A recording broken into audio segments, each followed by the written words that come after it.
Hello folks, Jonathan Milam here with a review of a Trumpet cup, and this is the first time that I have experienced a Patrick mouthpiece.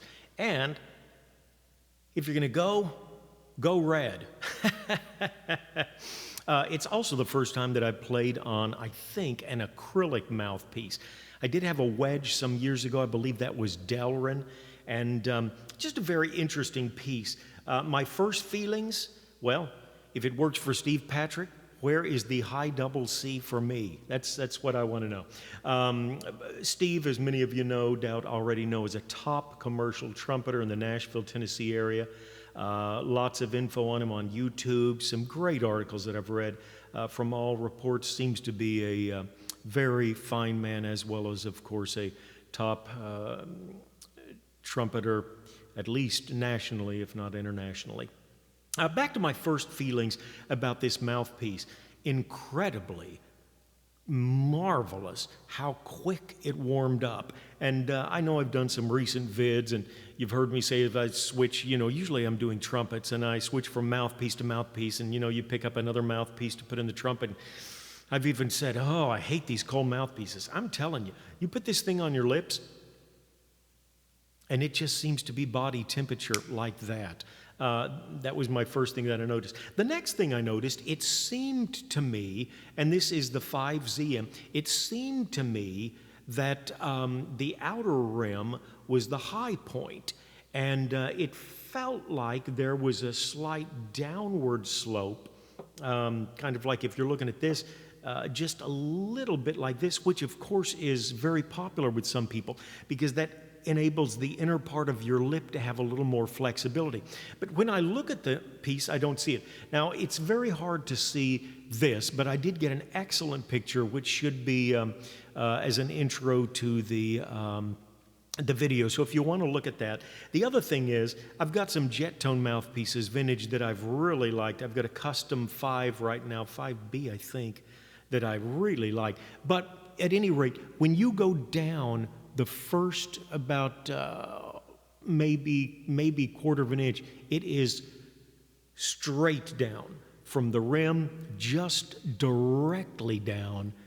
And then after this initial part, and that's all down there, then it begins what I believe they call a modified V. Nice size throat, 28 holes, so it's a little tighter. Now, size-wise, of course, this is a 5ZM.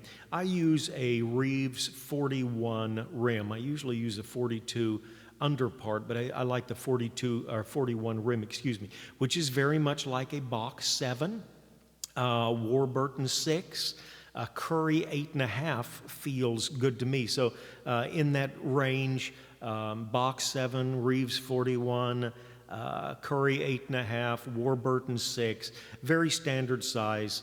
The 7C at one point was so popular, the 3C more so now. Anyway, this logically would fall between the very popular 3C and the 7, logically. However, it does not feel that much larger than my 7, and it actually belongs to a person, I believe, that plays more of a 3, and it feels good to them as well. So they've done a very good job. They've caught a very large niche here. The website that Steve puts out says this about the 5Z. Where was that? Okay.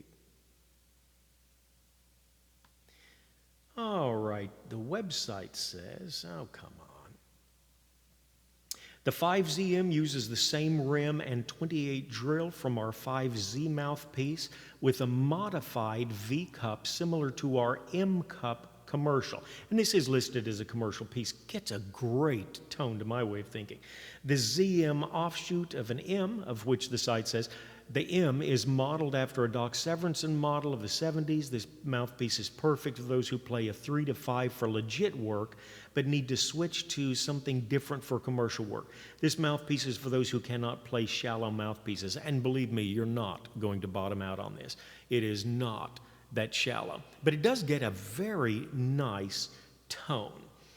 Okay. Let me just play on it for a moment. And I've got my trustworthy AKG P420. Love this microphone for trumpets. Not bad for voice, but really like it for the trumpet.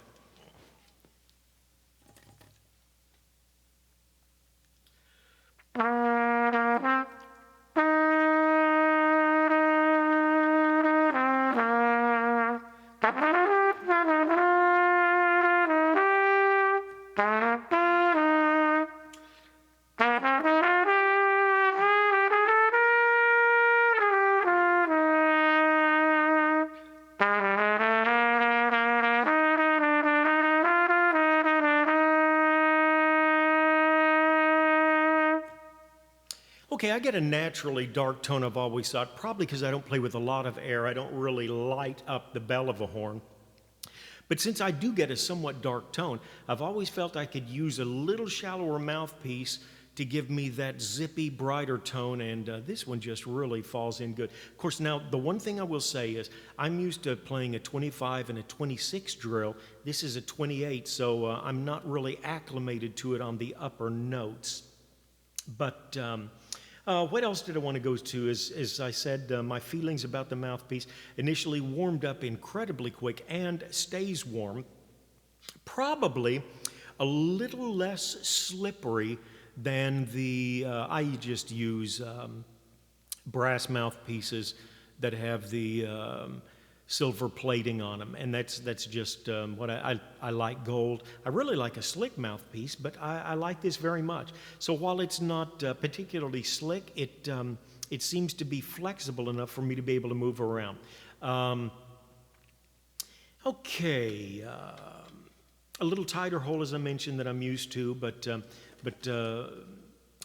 again, very fitting and very enjoyable to play. Okay, I'm going to take that same little tune and raise it up a fourth to give you an idea what it sounds like. And that was in the low range. We're playing low C, maybe hit an A there. So definitely the lower range. And we'll take it up just a little bit.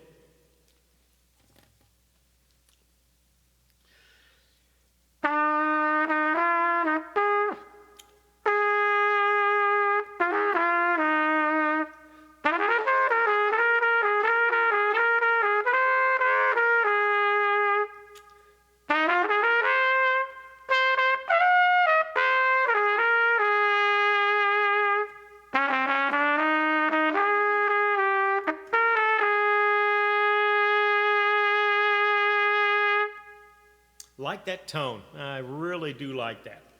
Okay, let's see if we can go a little bit higher on that.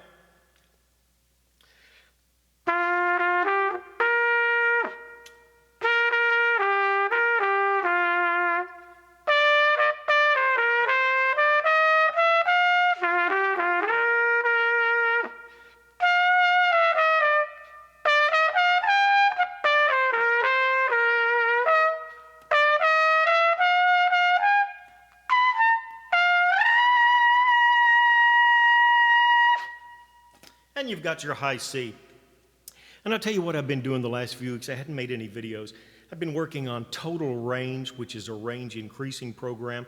And the funniest thing is they start you down really low doing lip trills, G flat to D flat, which is very strange. And then I've enjoyed Eric Balvin's exercises for a long time.